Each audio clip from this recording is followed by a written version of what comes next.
So it's great to have you here for the session, and I'm Sucharita from Turito, your host for today.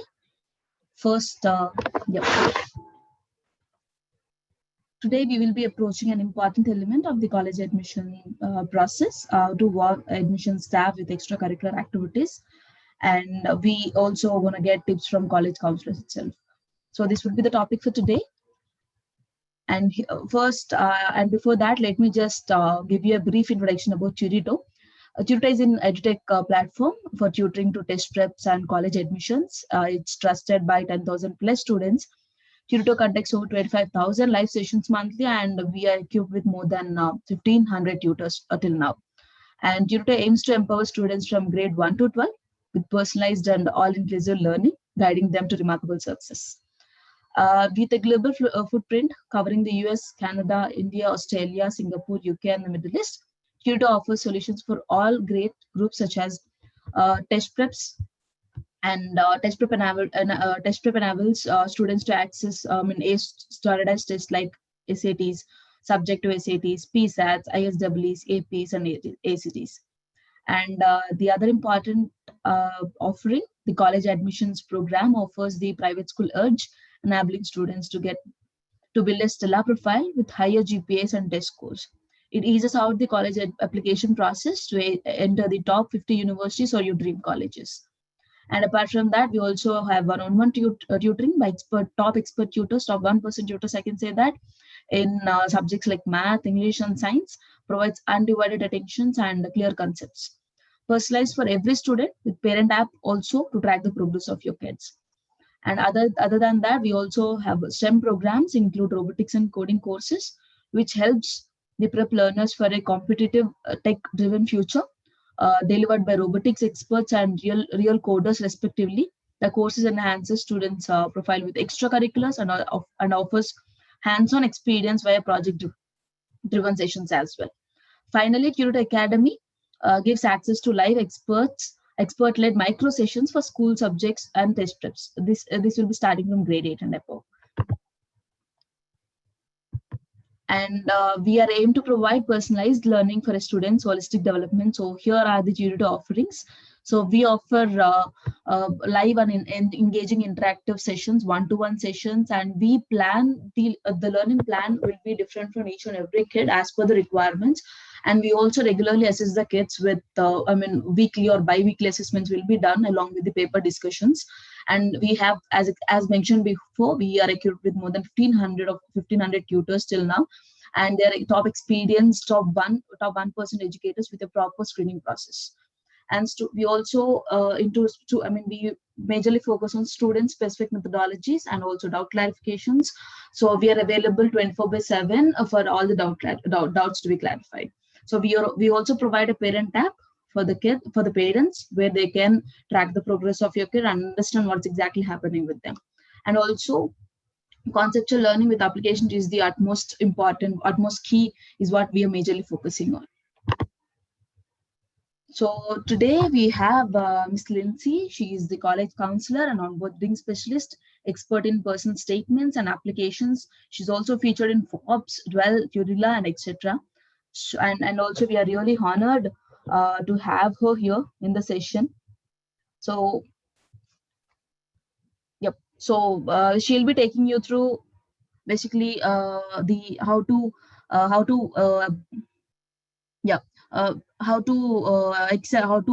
impress the admission staff with extracurriculars.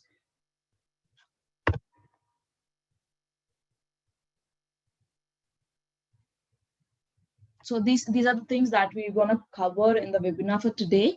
First, we'll be discussing on how to conduct research projects and going to become published authors and build activity-based resumes, partake in grants and community services, and followed up by Q&A questions for doubt clarifications. At the end of the session, you can also pose your questions to get your doubts addressed. And also something special and exciting awaits you guys. So stay with us throughout the session. Now, let's listen to her. Over to you, Michael. I'll just stop my screen share and you can just proceed from now on. All right, perfect. I'm going to take over screen sharing. And so if you guys have any questions along the way, feel free to pop them in the chat. We can talk about anything really related to college admissions. But mostly today, we're going to be focusing on how to build your extracurricular resume to stand out to colleges. And we're going to talk a little bit about like how things have changed. But a lot of the students that I work with, they are, going for really competitive schools or programs. So a lot of kids are going for the Ivy Leagues, these direct medical programs too, where you're applying to medical school while you're still in high school. And so we really guide them throughout the whole process, helping with personal statement, essays, all that kind of fun stuff. But first, let's talk a little bit about changes that have occurred this past cycle. Actually, I would say the past like 2, maybe even 3 cycles. The pandemic has definitely shook up the process quite a bit. But just to give kind of some context about why it's so important now to build a resume is the huge increase in applications. So this has been kind of a reoccurring issue over the last couple of years, just because of the pandemic. A lot of schools have gone test optional, which has kind of led to an increase in applications at schools. So places like Columbia, Harvard, University of Michigan, Duke, all of these schools, excuse me, have seen anywhere from like a 20 to 40% increase in their applications from a few years ago. So a lot of the cool schools that used to be more of like a safety option or even like a good match option, not so much anymore. It is more and more challenging.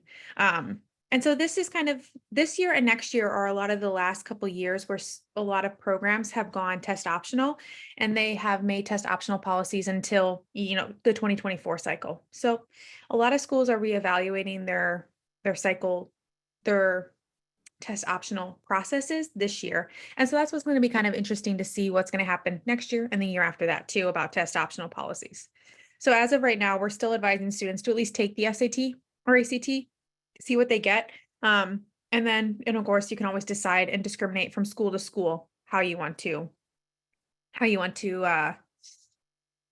if you want to submit your scores or not. So I do have some students who are submitting to some of their safeties or match options, even a few of their reaches, but the ones that they're out of range, we're not submitting their scores for that school, just to give them the best chance possible. Another huge change that happened last year was there is no longer any SAT essay or even SAT subject tests. So this has been a huge difference and caused a lot of panic among parents and students, because they have one less thing to kind of showcase the schools and showcase their knowledge and their information. And so, with this, less information that you're sending the schools potentially with no SAT or ACT, no SAT essay or subject tests, how do you really showcase to the schools why you are better than other candidates? A lot of it is through the resume. And especially with increased applications, if you do have good GPA, it is not enough. Having a strong resume is super key to standing out from the crowd too. So here's a little bit of information about increased numbers. So for example, there were 23% more applications to Boston University. As I mentioned before, 42% more to Harvard University. And in general, we saw a huge increase in the number of applications submitted through the Common App application. So the Common App is kind of one of those central hubs that you can apply to up to 20 schools on. It makes it a lot easier. You fill out kind of your demographics, your activity list, your personal statement one time. Then you have school-specific questions too. But it makes it super easy to apply to a ton of schools. And so that's why we're seeing a huge increase in the number of applications submitted. And now with test optionals, if you did have a good GPA, if you did have a good resume, but you didn't have a great SAT or ACT score, going test optional really does give you as a student kind of an opportunity to stand out from the crowd and ultimately, get accepted that way. Now, here are some of the seats. So like I mentioned before, I do work a ton with BSMD students. So those are our direct medical students essentially. And so you can kind of see some of these numbers. A lot of these BSMD programs are listed first. These are the direct medical programs. A lot of them have very, very, very few seats, 5 seats, 20 seats. And like I mentioned before, these are programs where you're applying to applying to medical school when you're still in high school. It's kind of more of a niche thing, but we do see a lot of these programs having 1%, 2% or so acceptance rates. Now we see kind of really similar numbers from Harvard, UPenn, Duke, and places like that. A lot of their acceptance rates are easily less than 10%. And so this is definitely a trend. I believe these numbers are actually from last year. And so we're going to see probably decrease again this upcoming year. More and more kids are applying to more schools, and really, pushing the boundaries of trying to get accepted to their dream school ultimately. Now, before we get to kind of that process of the college application process, one thing I want to address with you all is, if we can't submit the SAT or ACT, or we don't want to submit the SAT or ACT, we can't take SAT subject tests anymore, or the essay, how do we stand out from the crowd? Ultimately, a lot of what work we would do with students is choosing the right APs for their schedule. So essentially, more is not better for APs. We want to really concentrate on your interests. So actually, I was just talking to a family today. He's interested in the direct medical programs. And so I was talking to them about how maybe is AP US history necessarily going to help his career goals? Maybe not. But AP Bio, AP Chem, AP Physics, AP Calc, all of those things are all going to be really incorporated into what he's going to be studying at college and in the future. Now, this kid was a little bit unique because he really loves history, and so he wants to take AP US history. So his schedule is going to look a lot different from another student who maybe has similar career goals, and that's totally fine. So what I really suggest to students is to concentrate on their interests and figure out what program, or what schools they're interested in studying, what career path they are interested in going down, and start to kind of hone their AP schedules. You don't have to take every single AP available at your school. Having a healthy mix of APs, honors, and even regular classes is totally fine. But I do suggest to kids to start their freshman year creating a flexible class schedule. Having an idea of what classes they might want to take and when. That way they can squeeze in all the classes that they want to, whenever possible, essentially. So that way, if and I want it to be flexible too, because that way, if they do discover they really love computer science, or psych is actually the major that they want to go into, or after a trip to Europe and seeing all the art, they want to do art history, that's totally fine. You can really do whatever you want. I want it to be flexible so that you can grow and evolve. The plan you make as a freshman is gonna definitely change, and that's totally fine. And we want to make sure that our students are able to change their interests along the way. But APs will be important. I would say for students who are going for like a competitive school, usually students will do 6 to 10 APs. Now, this will vary greatly from school to school. Some kids cannot do a single AP until their junior year, or they're severely limited. And so that means that they might not be able to do as many APs as another student. So as long as you're taking a rigorous course load at your school and what's available, that's ultimately what matters most. Okay, now I see a question kind of related to what I was just talking about. What do you mean by flexible class schedule? So what I mean by that is it can evolve over the year. I want you to make a 4-year plan for freshman, sophomore, junior, and senior year all at once. However, I want the kid to be able to change their interest. So they might think that they're really interested in biology and science. And so they have a plan to have AP Bio their sophomore year, physics their junior year, chemistry their senior year. However, then they realize actually biology is not really my thing. Science really isn't my thing. I'd rather be able to, expand and do psychology, or have more room for AP Spanish, or whatever it might be. So having that flexible schedule means that it's not set in stone as a freshman. You can change your interest as you go along, essentially. But that's the whole point, is you're not supposed to have your life planned out when you're 14 years old. So I'd rather you have the ability to create that flexible class schedule, for class plan, I guess maybe would be a better way of saying it, for the next 4 years. Now, the reason why more APs isn't necessarily better is because we do want to save time for our extracurriculars. There's only so many hours in the day. And so I want you to make sure that you're not doing, all 6 or 7 APs in your schedule.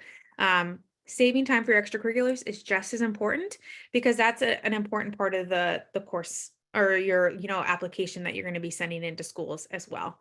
So kind of take that time, take that opportunity to really stand out from the crowd that way. And that can be honestly a really great way of making sure that you are balancing your extracurriculars with your course selection. That's definitely something we could help with, making sure you have like a flexible plan starting your freshman year. Now, I'm going to talk quite a bit about your extracurriculars.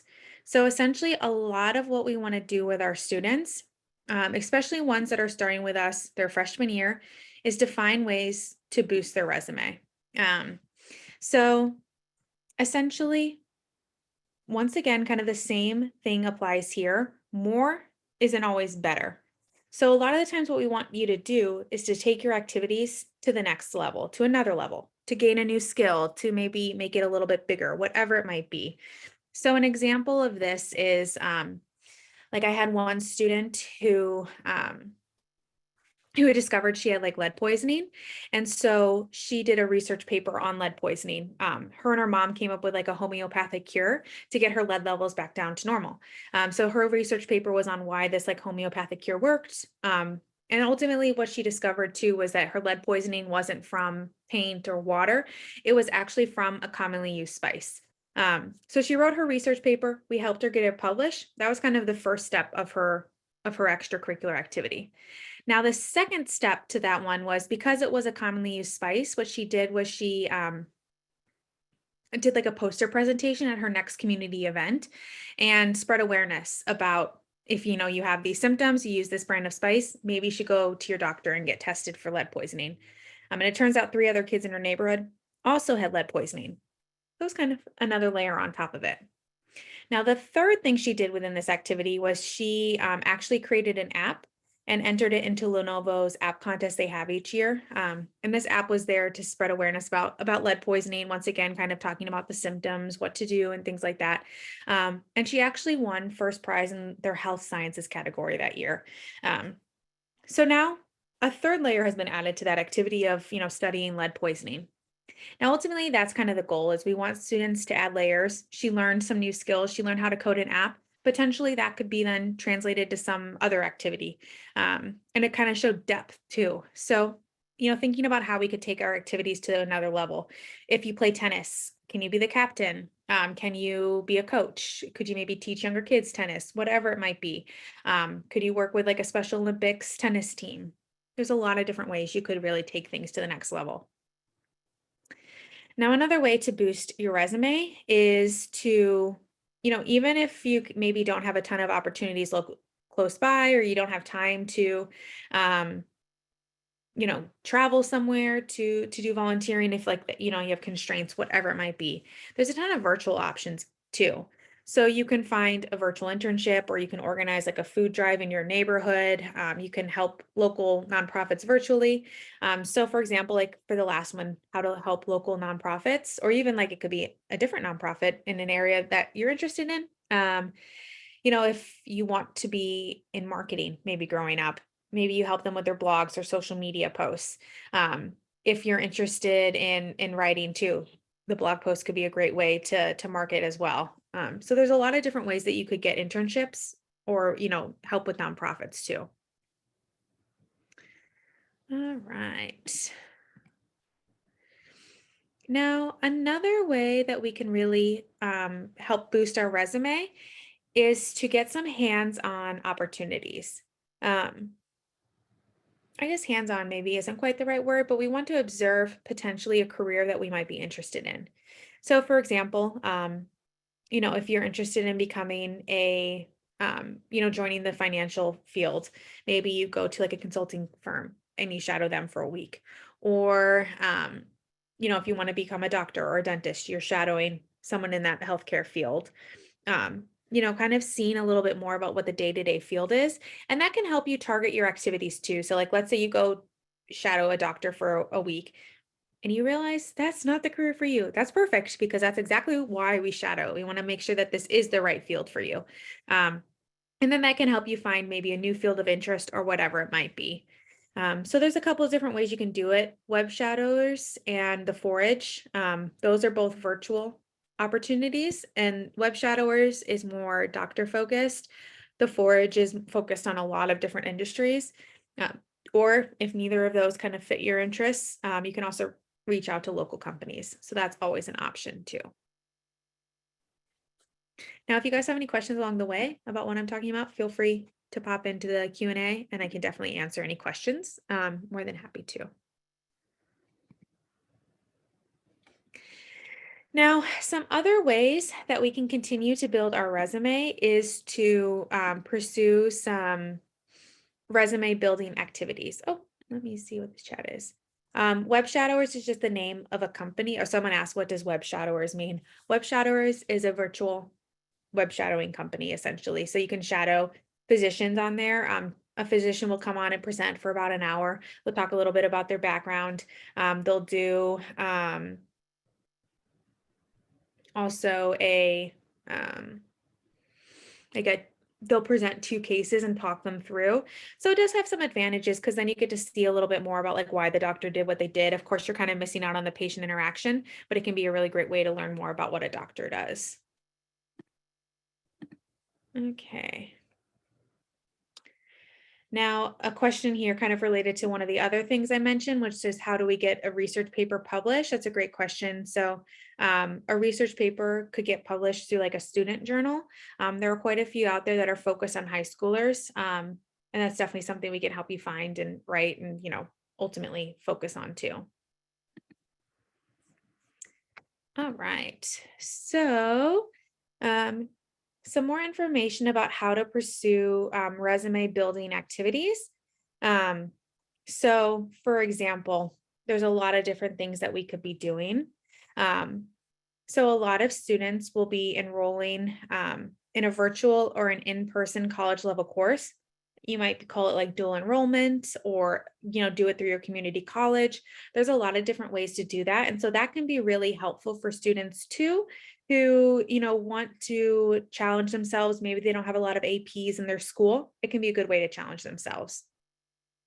Now, we do encourage students to maintain activities, but just because you start something your freshman year doesn't mean you have to do it all 4 years, because sometimes you might once again discover a new interest, and that's totally fine.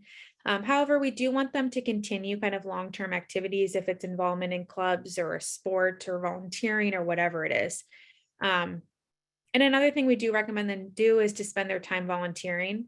Now, personally, I do prefer students to volunteer at one place consistently. So there are a lot of things called like, Key Club or Beta Club, where, you're doing a lot of different kind of activities. Like maybe one week you're passing out water at a marathon, the next week you're cleaning up trash at the park. Like those are totally fine. But I'd like to see another activity evolve too, where like maybe you're volunteering at a nursing home or you're my mind is blanking, you're tutoring, so you're teaching. And so I see a question about this is, how does tutoring help? Is it just like service hours or extra?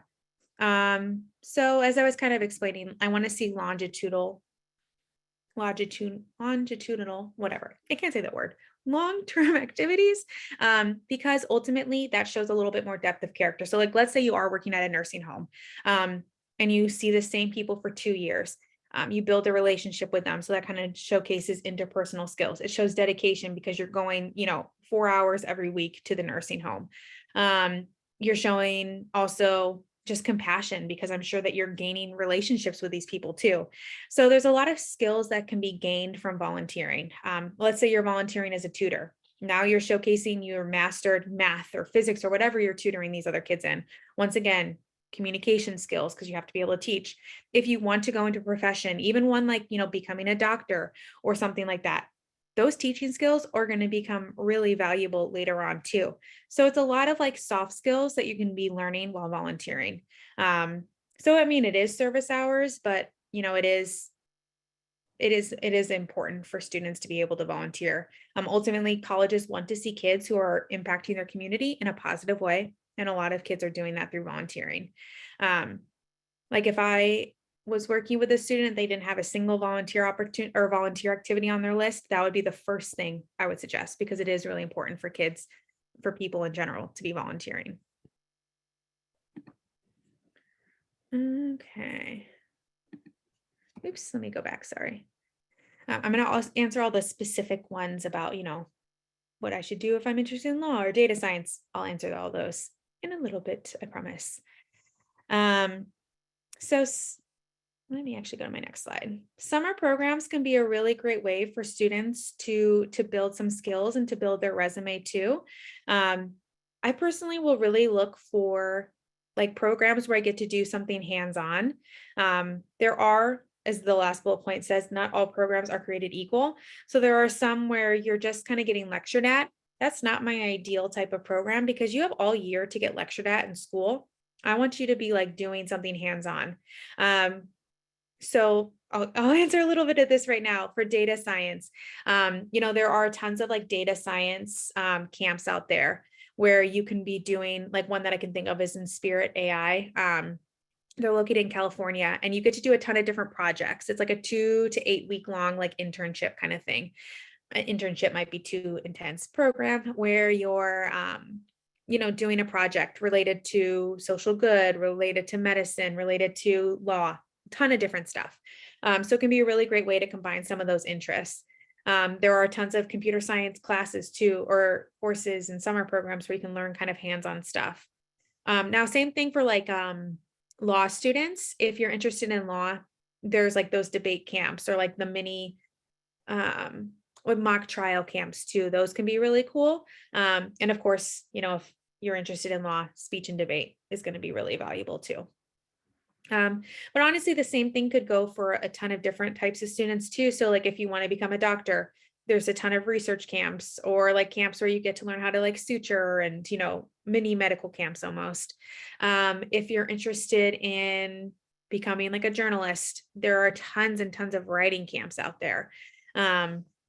Same thing for like Spanish. You can go like on a Spanish immersion trip or something like that. So there's like so many different opportunities available out there essentially. All right. And so one such opportunity too is called Rising Researchers. And so this is kind of a type of camp where you do get to do a ton of hands-on research. So it is virtual, but it's super interactive. And so there's 4 to 8 weeks research intensive camp. And so this kind of camp, students get to learn how to do research and ultimately write a research paper too.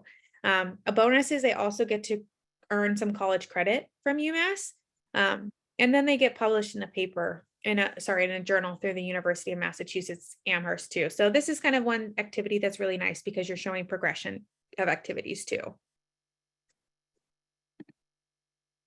I should have saved my research question for right now because I forgot I was going to talk a ton more about research. So independent research projects can be great for every single type of field. So I see that people are asking about, law, data science, a ton of different other types of fields. A research paper can be a really great way to showcase that interest. And so like if you, for example, were interested in law, I had one girl last year who, I'm trying to remember. I want to say it was something about like jury bias. So her paper was all about that. She read a ton of different other papers and compiled a ton of different information. Then she found a mentor in the field, and they actually created like a project and got funding for this project where they created like a video and ultimately are going to show it to do like a study more or less to see what the bias is for the jurors and how race, gender, age, appearance, all that impacts the decision of the jury. If you're interested in like data science, you could totally do something related to data science, using data science to do research. If it's studying like social determinants of health or honestly anything you're interested in. And so there's a ton of different kind of opportunities available for students. And so any type of field, it can be a great way to show kind of curiosity and depth. And whenever you're writing like a why major essay or, why this school, you can use this research paper to showcase, why this major. I'm interested in like being pre-law or studying political science. Here's kind of proof that I already have a deep interest in it. Or I want to continue my work at XYZ University, whatever it might be. So there are a ton of opportunities for students to be able to stand out from the crowd. Now I see a question here about research. For a research paper, do students have to research something that has not been researched already? Absolutely not. Because that'd be really hard. I always tell kids, especially when we're like writing essays, nothing is ever really 100% unique, and that's totally fine. And so what we really try and do too with these ideas is maybe to put a new spin on what we're reading and maybe take it a step further. But, for high schoolers, no one's expecting them to be able to do completely new research on their own. So they do have a little bit of leeway in that activity too. Now, a little bit about how to get started. And I kind of mentioned some of these already about how to get started with your research. But essentially what I want students to do is, to make a list of what they might be interested in the future. And so if they are interested in law, data science, dentistry, becoming a doctor, anything, make a list of your future career interests and then start to document potential research topics related to those interests. So one thing I would recommend to do is look at other student journals as well to see where those interests might be, student journals to see what other topics students have done. Maybe that will sprout some interest. But you can totally be searching current research studies by professors and graduate students, looking at the college's department, faculty websites, or local labs, or whatever it might be. And so once you have an idea, you could reach out to a faculty member whose research interests you. Now remember, if you do reach out to them, you should have kind of a clear ask, and not be expecting them to mentor you throughout this process for free. We actually wrote an article on this. Let me see if I can find it real quick on how to, find research while you're still in high school. And I'll pop that into the chat for you guys. But essentially we do want students to be respectful in their ask. And that's what this article is really going to showcase too. Here we go. But yeah, so reach out to them knowing that you have to work around their constraints. The summer times oftentimes is the best time to work with a mentor more full time. But whenever you do reach out to them, obviously if it's during the school year, you can't expect them to be staying late at the lab with you. If they work 9 to 5 and you have school until 4, it's probably not going to work out. So you do have to give flexibility and work around their schedule. If you do want to work with a mentor, or you could always do this on your own as well. Yep. So I did put a link to the chat. Let me know if you didn't get it. But yeah, so we'll definitely kind of talk a little bit more about that. But kind of more specifically about how we can take research to the next level. And this could honestly apply to a lot of different activities too. But you could take your research to the next level by getting published, in a research journal. Kind of related to that girl I was telling you about before with the lead poisoning, she could have done a lot more things with this. She could have started a podcast kind of talking about it and raising awareness. I had one girl who actually, I don't know quite how it started, but she, because of COVID, she wanted to create a chair that was able to do blood pressure, temperature, weight, all of that kind of thing without having to have human interactions. And so she did a big research paper on that and about how it would work and, the different steps it would have to take. She worked in a group with it with, 4 other students. But she filed a patent for it and, it's in the progress. And so a lot of her, when she was applying to colleges, that was a big thing she talked about when she talked about wanting to attend a certain university. She's like, I'd like to work in XYZ lab because then it would help me take this idea, turn it into a reality essentially. So that can be a great way essentially for students to find a way to continue to add another layer to their activities. Okay. Now, a little bit more about my favorite activities. So I've already talked about number 2 a little bit. And so for student 1, a little bit about this one. This was a very unique activity that, not necessarily related to one of his career goals, and that's totally fine. So essentially for this one, this first student, he created a nonprofit that created dog leashes out of recycled climbing ropes. So he was a really big climber himself. He always went to the gym and was climbing and noticed that the ropes were continuously getting thrown away and switching out because of course it's a safety regulation issue. So what he did was he reached out to them and said, what do you guys do with them when they're done? And they were getting like thrown away.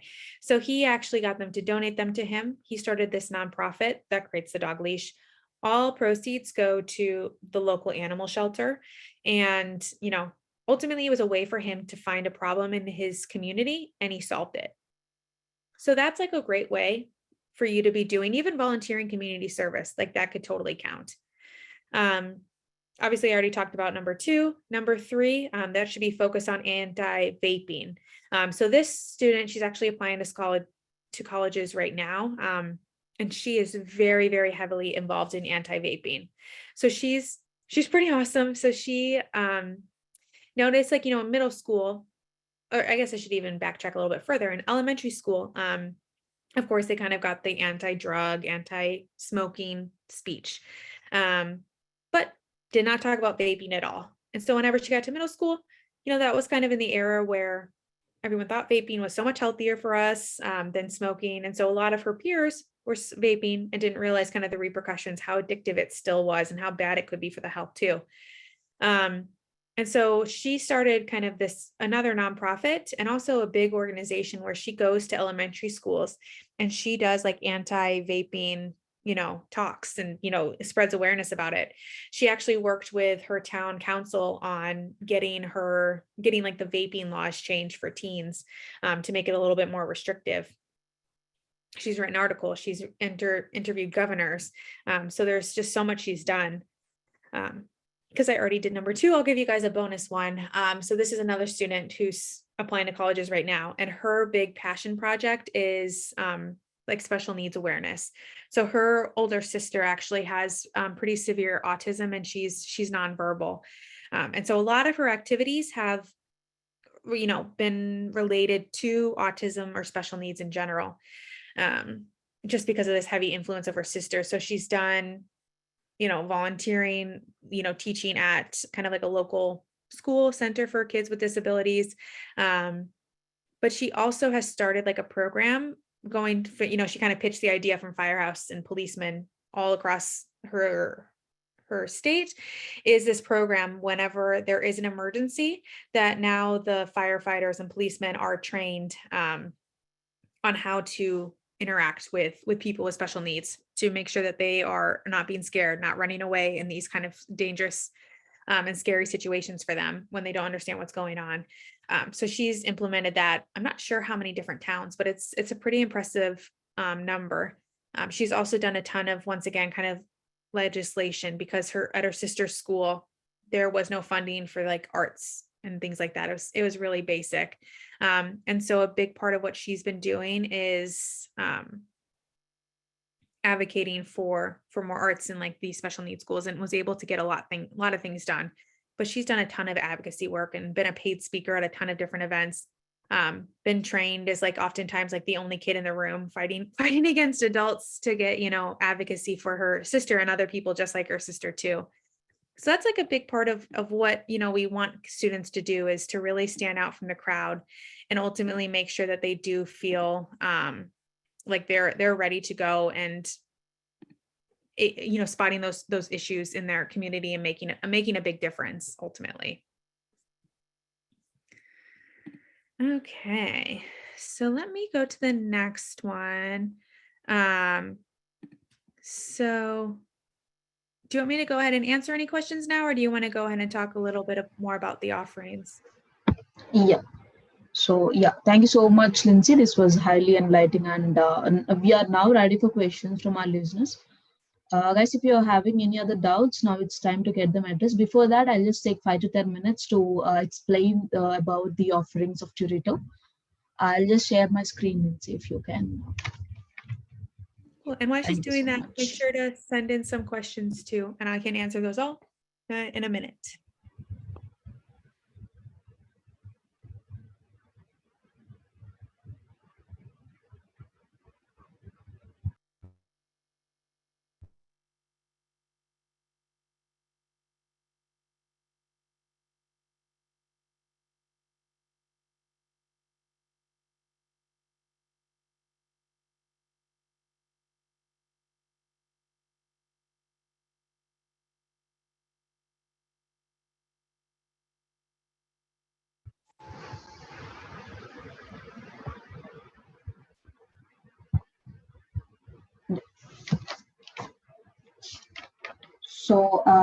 I'll just take 5 or 10 minutes max to just cover all the offerings of Turito for for your information.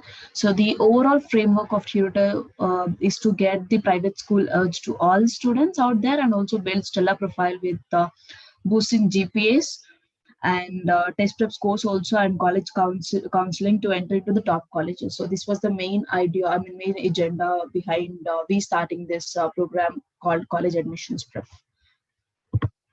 And I'll just let me introduce you to all the wonderful you all to wonderful team behind all the successful students and our college admission prep program.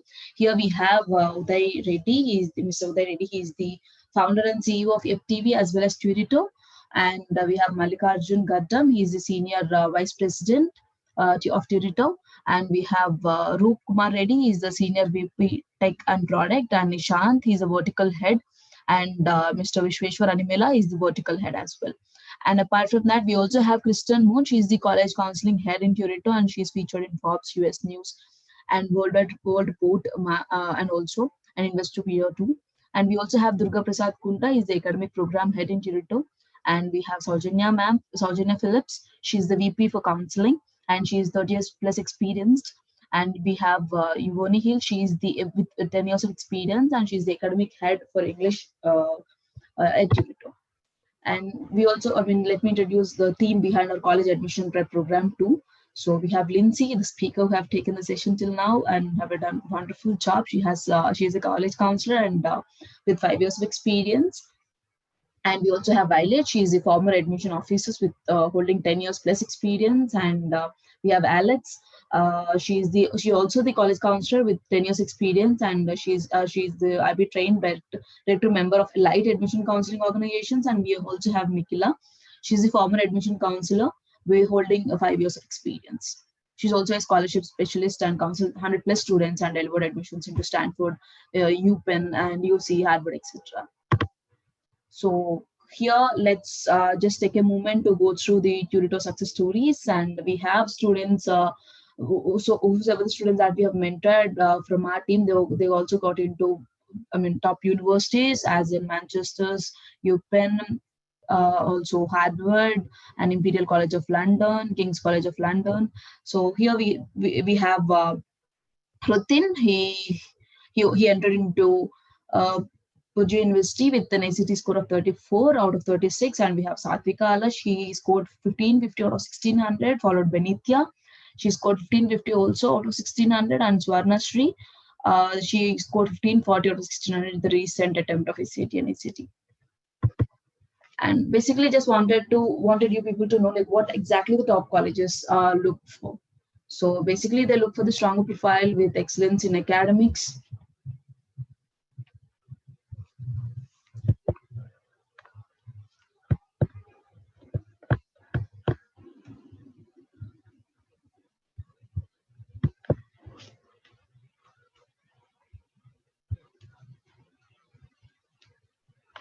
I'm sorry, just give me a second.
Lindsay, can you just help me out? Am I audible to everyone? Yeah. What's going on? Okay. Is my screen also visible to everyone? It was, and now it's gone. I'm just sharing right now. Just let me know whether it's visible to you or not. Not for me. For now? Oh, now it is. Yep, now we're good. Okay, great. So, fine. So I'm here right now. So I'm just done with this, what exactly the top colleges look for. So majorly they look for personal attributes. I mean, different college prefers different attributes actually. And also apart from that, the stellar profile is very, very important along with the involvement into extracurriculars, and also social orientation is also must and should basically. And what exactly, I mean, have you got a doubt or questions on how do allied private school students at an advantage? So if not, so here is the answer for it. And yeah, so like greater than 40% of Ivy League and top 50 college admissions come from allied private schools itself. The reason being or admitting the fact that they were enabled with constant academic guidance and counseling followed with early focus and also constant support to build the stellar profile. If you can see here we have few top colleges, top schools basically, along with fees they charge. If you can see, I mean, let's take an example of Phillips Academy itself. So they have a student strength of 1,000 plus students, and they follow the 5:1 model, which is nothing but one tutor, 5 students, and with this tuition fees of $50,000. And practically speaking, this is something, the whole fees average, if you can see, it's around some 40 or $50,000. So practically speaking, this is something which is way far from what an average working professional can afford or spend on education. So here is what our program plays an important role. So I'll just explain you what is the USP of our program going forward.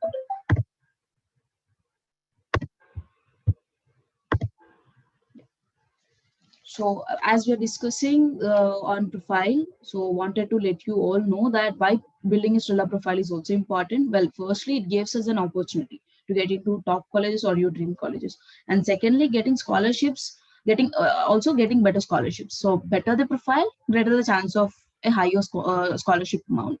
Right? If you can see here, 75% of students get into get scholarship for colleges, but only 60%, 66% get below $12,000 for 4 years. But if you can see here, on an average, if it's public school or public out state or private school, on an average, it charges us more than nearly some 1 lakh to 2 lakh dollars. So what you can do in order to waive most of your college fees. So if you make your profile more unique, or 2x profile can result in 5x scholarships. So here we have various categories of scholarships. So we have merit-based scholarship, we have scholarship based on majors, we have scholarship based on extracurriculars, and need-based scholarships also available, and also private scholarships where you can take a chance. I mean, you can use this and get maximum waiver in terms of fees. And when it comes to, yeah, here we have our program. Turito program provides our program is majorly designed or exclusively designed by Turito to offer learners a competitive edge to get into or to get admitted into top colleges, also while helping them gain financial benefits through better scholarship possibilities. This is the main agenda or the goal behind the ideology behind the whole program. And this is the pathway what we follow, or the program follows in Turito. We customize the program as per the student. By the time we customize the program to student by the time they join in Turito, whichever the grade they are in, accordingly we'll suggest the program to them. Let's say first we start from grade 6 to 8. So once kid enrolls in Turito, if the kid is in grade between 6 to 8, so we initially start the SAT, subject to SAT prep. Apart from that, ISW prep, or also target into some, which we also ensure that they're also getting into the gifted programs with the help of this R prep. Apart from that, we focus on conceptual building with strong fundamentals and nothing but GPA boosters, nothing but fundamentals like GPAs in the regular academics. Apart from that, as extracurriculars are also very, very important, and it plays an important role in application process. We also guide them, or we set them with the goals to build their right extracurriculars and right profile. If going forward, if the kid once kid enters between into grade 9, between the grade 9 to 10, we focus on the GPA boosters, nothing but the regular academic GPAs, because these also plays it has an important weightage. I mean, good weightage in terms of applications along with honors. If we also motivate the students to get to attempt these Olympiads too, wherein those can add more edge to their profiles. And also apart from that, this is when we start grade 9 and 10 is the actual grades where we suggest or where we tell students to start with the test preps, nothing but SATs, APs, ACT or ACT as per the student preference, and APs and PSAT. Hope PSAT has a very, beneficial to the students, for each and every student actually, because with the help of PSAT, they can also understand the blueprint or the pattern of SAT in the early stage itself. Apart from that, they can also get a chance of getting a nationwide scholarship if they're getting good percentile in PSAT. And APs also has very, a lot of advantages going forward in your graduation or in your graduation basically. And we also motivate them or train them or set them the goals in such a way that they have to strengthen or get deep into the extracurriculars.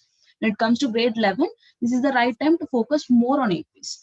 And apart from that, if there are any SAT or ACT score improvement is needed, we ask them to give the second attempt or third attempt, and also which helps or which gives more added advantage also for the students. Along with PSAT, if student has not given any PSAT, so we ask them to give the PSAT also in the grade 11. And we ask them to focus more on internships and social works. So grade 12, we only consider grade 12 for the college applications or college application counseling, wherein we create the college strategy, we college application. We also start applying for the colleges by showcasing the stellar profile to them, to the admission council over there. And also we guide students in getting better scholarship, and we also ask them to apply for as many as scholarships they can avail for.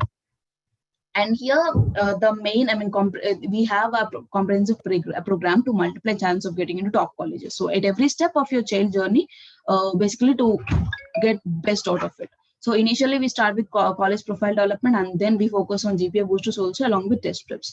So here we have two different programs and two different benefits of two different programs. If let's say kids are in grade 6 to 8, so what exactly the benefits that the program is going to give you? First thing, we set the goals with exact roadmap for the coming years. We ensure that those roadmaps or the milestones are being met on a monthly basis with the help of an academic counselor. And we boost the kids. This is the right time where we can boost the mental aptitude and also analytical ability, so that plays an important role going forward in higher grades. And we also motivate the kids in maintaining an attitude to strive for excellence also, and also boost the confidence, which is very, very important. And we focus on other concept application. As I've already told you, our way of approach is quite different. We focus on concept clarity rather than just explaining the things to the students. And also we ensure that the kids are also getting exposure to the subjective SATs or ASWs or PSATs in the low grades itself, so that their journey going forward in the test prep becomes easier. And we multiply the chance of getting into gifted programs, which gives a really added advantage for them going forward.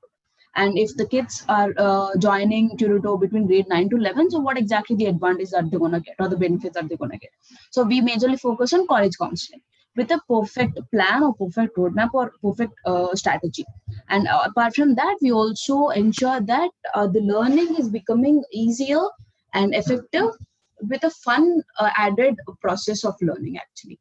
And clarity of thought is very, very important for the kids who are in these grades with a boost of self-confidence. And we also focus more on test preps for and also holistic development with more on extracurriculars also, or into profile building is also very, very important. These are the things which we majorly focus on when it comes to the students who are from grade 9 to 11.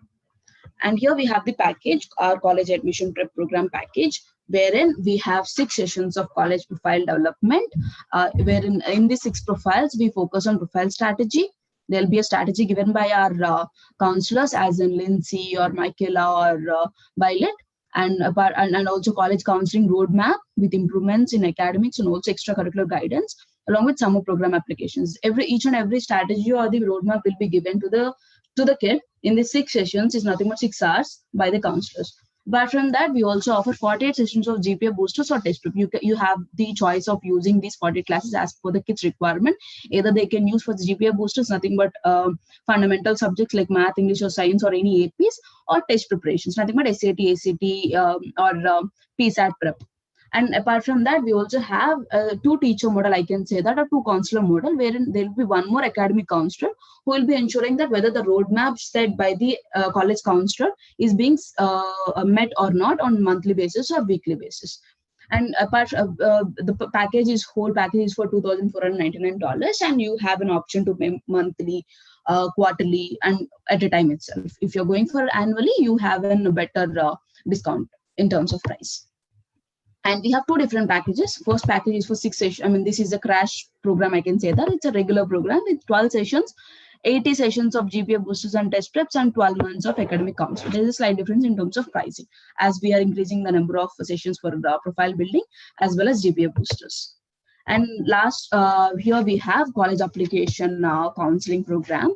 So I just wanted to know, like, what exactly the key to ACE admissions is nothing but to the top colleges is nothing but communicating profile uniqueness and clarity of thought, and also the purpose with the demonstrated interest is must and should, which is what we majorly focus on. We majorly focus on when it comes to college application counseling with Turito. We do the end-to-end application support, and also we help the students in writing personal statement and essays and the supplemental essays too. Apart from that, we make a college strategy. We segregate the colleges into three different set of colleges as per the preference, as per the college counselor's preference, as per the student's preference, and also in state or out state universities, taking as parents will be having a tax benefit and lesser fees, and also financial aid. And we also guide the students in terms of getting better scholarships with better waiver in terms of fees. Here we have college application counseling packages. We have two different packages, one with 10 college applications and another package which has 15 college applications, where we do this. So when it comes to 10 college application program, it's of 35 hours. When it comes to college strategy, we focus on building a balanced college list. We analyze on early decision, ED or regulars and rolling admissions, also letter of recommendations and Q&A, financial aid. So we'll also screen share to fill answers to question for each and every application to ensure that nothing is being missed out, or no, we are not making any mistakes, or we are not losing any chance of getting into these universities with a better application process. And we also help the students in essay work, because essay plays an important, very, very vital role when it comes to the application process. And also, yeah, these are the two different packages. The only difference is that here we have 35 hours of counseling sessions, counseling hours. Here we have 45 hours with 15 applications. So yeah, this is all. So I'm done from my end. So we can take it up. We can start the Q&A questions right now. Cool. Lindsay, over to you. Yeah, perfect. So I'll answer some of these questions in the Q&A. So I think I've already answered that first one quite a bit, actually. What kind of extracurriculars for data science, AI, someone who's aspiring for that? I'll type in a name of like a program that I've used for students before too. It's called Inspirit AI. That one is kind of cool that I mentioned before. Otherwise you can like try and tutor, like work at like Code Ninja or places like that, anything that really can make a difference in your community too. Now the next question is, from a college admissions percentage, is there a weight provided to grades, AP classes, extracurricular activities, sports, ACT, SAT, etc.? So not really. A lot of it is holistic. And so a lot of the times what I will say is like your SAT, if you're submitting, or your GPA is kind of what gets you in the room, but your resume is what makes you stand out. And so it all is important. Like if you're missing one piece, then the other piece, like your extracurriculars, like if you have a lower GPA and that piece of the pie is a little bit smaller, then the other piece of the pie of like extracurriculars that has to be bigger then. So I wouldn't say there's like a percentage per se, because it is all pretty much equal, but they can kind of vary depending on whatever your individual skills are too. Hopefully that answered that. Okay. So would NHS be contributed, or counted maybe as extracurricular, or is it a different thing completely? I mean, to be honest, it's not really. I never really suggest kids put it in their activity list unless they really don't have anything else. Just because a lot of the times you do have a ton of other activities. And for NHS, you are doing community service, but usually you're doing community service like at your through the Key Club or, through the nursing home or whatever, the animal shelter. So I'd rather you almost put those, and then in the honor section in the Common App, you can put NHS. So, I mean, a lot of the times you don't really have to do much for NHS, so I don't really count it much as an activity. Okay. I think I already answered the question about what they should do if they're interested in law, mock trial camps, speech and debate. Um, Model UN would even be cool. Anything kind of related to those types of interests. Okay. Now, how about a volunteer gap due to COVID? Um, to be honest, that's not an excuse, as we kind of talked about. There was a ton of virtual volunteering opportunities. Um, so if you did nothing for 2 years or a year or whatever it is, I think that you kind of missed out. Like, even if you weren't volunteering, were you doing other things? Like, that's kind of important. But there were so many volunteer opportunities that you could have done, like where I've had kids, make masks at home through volunteering. I had one girl who made like 1,000 bracelets and sold them and made, over $1,000 for the American Cancer. Maybe it wasn't 1,000 bracelets, but I know she made over $1,000 for the American Cancer Society. Where even if like you didn't feel comfortable going out into public, there were so many virtual opportunities you could have, like for example, in my neighborhood, it wasn't anything related to college admissions. I don't think it was just a regular person wanting to do good, but they hosted like a food drive. And so they put out like flyers on all the houses and said, if you want to donate food, leave it on your porch or drop it off on our porch, no contact. And then they were able to, donate hundreds, thousands of pounds of food. So there were ways around it. So volunteer gap, I don't really see that much. It's more of an excuse in my opinion. There are extenuating circumstances, like maybe if you didn't have access to a computer, or we lived in a more rural area where it was hard to do those types of things. But other than that, there was always opportunities. And the other kids were doing those opportunities, and that's what you have to remember is you're getting compared then to kids who were doing stuff, even virtual stuff throughout the pandemic. Okay, so what does this look? How does this look when a child plays travel sports? Is it difficult to do deep dives and be well-rounded with academic and volunteer opportunities while playing sports? I mean, then honestly, then your deep dive could be into sports. It could be that you're a coach, that you're, working in Special Olympics, you're teaching, you're captain, you're doing all these different things with sports. But there are seasons, and so like, if there is 4 weeks off, maybe that is whenever you're doing your research paper. So it does take a little bit of time. But I mean, kids with sports, it is really time consuming, and so it ultimately comes down to whatever you are dedicating your time to. And if it is sports, that's totally fine too. Okay. When is a good time to have a college counselor? I mean, I'm biased, but I think the sooner the better. Resume building takes time. You don't necessarily need to meet us every month or every week or anything like that, but just to get started on some resume building ideas, starting to work on some of these big picture projects, the sooner the better.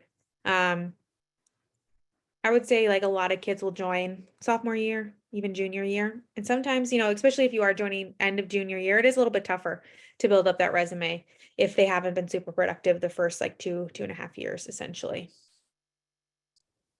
So the sooner the better. So you think about it. Okay. Are there any websites where we can find what kind of majors you can take? and later out what jobs you can work at based on your interests, because sometimes I know that some of my friends and myself like a certain topic, but don't know what kind of careers you can choose for these subjects. Ooh, that's a great question. I'm sure there are, but I don't know any off the top of my head. And honestly, like the good news is, like for the most part, your major doesn't necessarily mean that you're pigeonholed to one particular field either.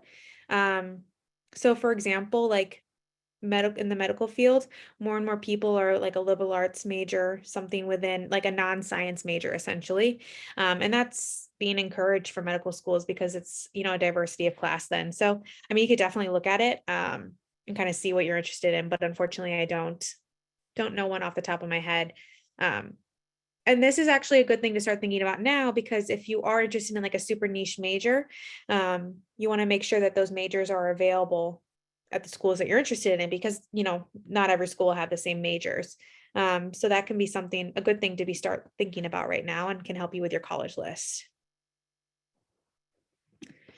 Okay, so I want to apply to pre-med, and currently I'm volunteering at a local hospital, teach dance, music to younger kids, and attend a research fundamentals program through, oh cool, through an Army educational outreach program. What are some things to boost my resume? Honestly, it sounds like you're doing a really great job already. You have some leadership through the teaching. You're obviously doing some research too, which is great. Volunteering at the local hospital is also really cool. I mean, if you have like another outside interest, you could totally be doing stuff like that too. But I mean, it sounds like you're doing a really good job. So maybe it's just thinking about how you can add another layer to the activities. And you know, once we kind of see everything and learn a little bit more about what you're interested in, that would definitely be something we could help you with. Now, the question about will you send these slides in the email, I'll leave that to Turito to do. So another question here is, what are some ways you can get good scholarships apart from just academics and merits? So that's a good question. So sometimes it is based on your career choice. So for example, when I was applying to colleges, there was like a local businessman who gave scholarships to, I don't know, 5 to 10 students in the area, but they had to want to go to a local school, like in our state, and they had to want to either be business or a teacher or nursing. You had to pick one of those three majors, and then you could get, you know, $3,000 scholarship or so. And since it was a state school, that was like honestly like half the tuition. Um, this was back in the day. And so that was just something that, I mean, it was kind of based on a little bit of merits. You had to have a certain GPA and you had to maintain a certain GPA, but that was something like local. So local is a really great way to look. We wrote an article on this. Let me see if I can find it really quick. A few years ago on how to find scholarships. Let me see if I can find it, but I'll put that in the chat if I can. But that can honestly be a really great way to find some scholarships. But merit is often, you know, a really great way. Need-based, of course, is another really big one, because, you know, colleges will help pay for college if you meet a certain criteria. Okay, I'm going to put that in the chat. I just found the article, if it will let me.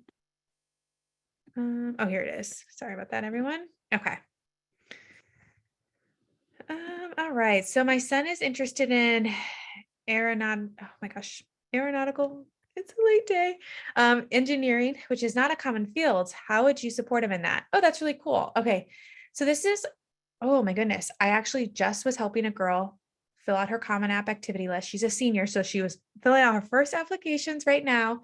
And so she actually did this program with like NASA. And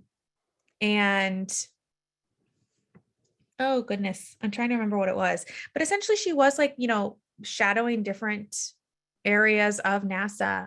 It was a summer program she did and applied to. So there are some really cool programs out there. And ultimately, I think what they were working on is like the figuring out how to like make the suits a little bit more. I can't remember exactly what it was. So I'm sorry that wasn't super informative, but I know NASA does have some, if that's something that he would want to do within that field, something that would be possible. Now, another way is just because it is engineering, you know, it doesn't necessarily have to be super focused on a specific type of engineering, but doing like robotics can always be really helpful and things like that too. So that's probably what I would suggest is like maybe try and find some cool summer programs related to the field, or robotics. I believe there will be a recording of the session, but once again, I'll leave that to the experts, Turito, to tell you. So is there a certain resume format you prefer, or should we just fill out the Common App? Oh, that's a good question. So either way, you will have to fill out the Common App activity list. There's no avoiding that, even if you do attach your resume. Now for resume, I would only suggest submitting a resume with your activity list if you feel like you couldn't include all your activities on the Common App. You do only get 10 activities on the Common App, just 10. And so if you've been doing, sports, volunteering at 2 different places, you attended 3 summer programs, you're already at like 6 or 7 slots done. And that wasn't even any really school clubs. So it can be really challenging. And so that's just like one thing to consider is, only fill out a resume if you need it. I don't really have a certain format preference, clean, ultimately. I want it to look nice. I want you to maximize the space too. I don't want a ton of dead space essentially. But yeah, you can find some good formats out there. Now this one is way too broad. I'm sorry. This question is, what extracurricular would you recommend for a 9th grader? It depends on what their interests are, to be honest. And if they don't really know what they want to do, I would suggest that they do try out some different clubs. So if they have no clue what they might want to be, join robotics, join speech and debate, join the Key Club, the volunteer club, join, like Model UN. And then if you go in and you're like, actually, I hate Model UN, robotics is not my thing, but I love theater and I love speech and debate, that's kind of a good way forward, that we're really starting to understand a little bit more about what their interest is. So, freshman year, I wouldn't say there's like one particular thing that they should start doing. Absolutely. But explore kind of their interests and then drop things that they're not interested in. Don't waste the time on things you don't like. And start volunteering, I guess, generally as well. Okay. Oops. So can you elaborate what goes into activities versus volunteering on the Common App? Yes, I think I can answer your question. So on the Common App, we do get the spot to put 10 different activities. Let me go ahead and share my screen real quick, actually, if that's cool with everyone. And then we can kind of look a little bit about what the activity list on the Common App looks like. Because essentially we can put whatever we want on it. You can put hobbies, find familial responsibilities too. So for example, I had one girl a few years ago who every single year she spent her summers in Mexico taking care of her grandmother. So that meant she could not do a summer research program. She could not be volunteering. So we put it as an activity here in the Common App. And so you can kind of see here the different categories are arts and music, clubs, community engagement, family responsibilities, hobbies even. So I had people put, honestly, even reading. I had one girl who read, it was like 135 books one year. And so that was like one of her activities. Weightlifting and stuff like that too. Sports, work or volunteering, or anything else that was kind of meaningful, which could be like summer programs and things like that too. So you get like 10 different activity sections. And so you get to talk about the activity, the position, organization name, and then you get to describe the activity too. And so you'll be able to split them up into each section. Hopefully that answered your question. Okay. Next question. What should a 7th grader look for preparing? Maybe look for preparing for a good university. Honestly, I think it's more about like exploring interests. And I wouldn't necessarily put the pressure on them to think about university quite yet. I would rather them kind of explore some things that they are passionate about. So like kind of what we were talking about before for like the 9th grader, to try out the clubs at middle school and kind of try out some different things. To be honest, universities don't care what you do as a 7th grader. So it's more of a time to, I think, figure out some interests that could definitely evolve over time. And that's totally fine. But I suppose you could start working on a long-term passion project too. I've had kids start nonprofits. You could start something so young as in 7th grade and continue it um, through all your years of high school too. Okay. So how can you find a place to do research? So I would say, and I think that article that I included in the chat beforehand too, kind of lays it out as well. But I would say there's 3 or 4 different ways you could get research. The first one being a summer research program. That, in my opinion, is one of the best ways because you have a dedicated mentor to you. It's going to be 4 to 8 weeks. I guess I should say 1 to 8 weeks. Some are as short as 1 week, some are as long as 8 weeks, and you're studying like a dedicated topic. So summer research programs can be a really, really great way. And these will vary in cost from free to $10,000. So it just kind of depends. Some will be virtual, as I talked about with like the Rising Research Program, and some will be in person. Now, another way you could get research is doing like an independent research project that we kind of talked about before, like doing a research paper. So you could totally do that. And then another way you could do research, I always call it like the brute force method. It's where you email, 40 people, 50 people, asking if they can be your mentor essentially. But like I mentioned before, and as we lay on that article I sent, they're doing you a huge favor. They don't know you, and, they're giving up their time to train an unqualified high schooler essentially. And so you have to really be flexible and work around their schedule. It sometimes can work and sometimes kids can have a great experience, but I think a summer research program is the best way to get opportunities. Now, if my high school does not offer any courses on my preferred job, aerospace, is it okay to take courses from lower level colleges to learn about it? Yeah, absolutely. So, yep, you can totally do that. And once again, even if you don't have the ability to study aerospace in high school, that's totally fine. But yeah, taking it at a community college course level, that's totally fine. That could be great. Okay. So how beneficial is Science Olympiad and the AMC?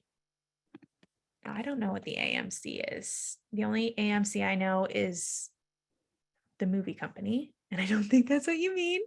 But I'm going to assume it's something related to science. Maybe it's a science fair. I have no clue. But I'm going to make the assumption that, ultimately is competing in Science Olympiad going to make or break your application? Absolutely not.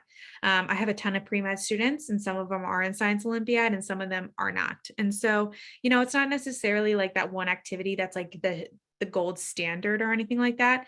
But it can be a really great way to spend your time, especially if you enjoy doing it.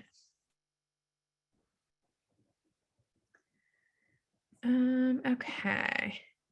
Can your extracurriculars be different than the career you want or what you excel in? Absolutely. And in fact, I encourage it because then you're gaining new skills and you're gaining new abilities ultimately at the end of the day. So absolutely, your extracurriculars should be different and can be different than the career you want because that's where you really learn new things. So ultimately that's kind of the goal too. All right, so I'm going to answer just a few more questions, everyone, because I know it's already getting late. So what is a good GPA unweighted and weighted for top 50, not including Ivy Leagues? So, I mean, I usually just work in the unweighted category, and usually a 3.8 or higher. 3.9 is kind of what we're going for ultimately. Weighted can vary so much from school to school, so it's really hard to judge weighted, to be honest. And how to explore on what the kid is interested in. Just honestly try out different things and then dump what doesn't work and what he's not interested in. So I would really, suggest that you do explore your 8th grade, 9th grade year, 7th grade year, and try out some different things.